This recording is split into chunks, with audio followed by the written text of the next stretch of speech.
morning, our headlines at 6 o'clock. Thousands of senior doctors in England will go on strike this morning as NHS bosses warn of significant disruption for patients.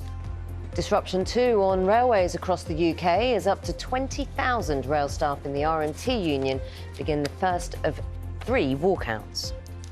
2 people are killed in a shooting in Auckland just hours before the opening ceremony of the Women's World Cup is held in the city. Good morning. Are you paying too much at the supermarket? A report this morning will set out whether or not retailers have been fair to customers amid accusations they're profiteering from the rising cost of living.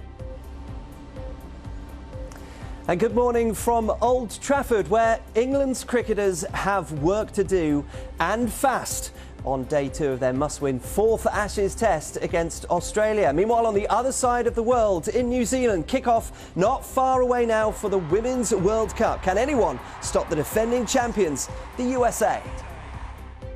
Let's take a look at today's papers. We'll begin with the Times. The front page is looking at the rate of inflation falling more than expected. The paper quotes the Yorkshire Building Society saying that cheaper mortgage rates could be available within weeks and that interest rates are close to peaking. Well, the Mirror reports on a family's campaign against knife crime after a 16-year-old boy was killed with a sword that had been bought online. The Sun's leading on the news that the television presenter Aled Jones was mugged near his London home whilst out with his son. The paper says the pair were left shaken by the incident. The front pages now, the Financial Times leading there with analysis of inflation slowing down more quickly than most economists had expected.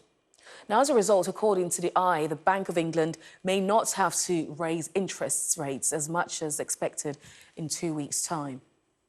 And Express writes that retailers are now under pressure to bring their prices down too.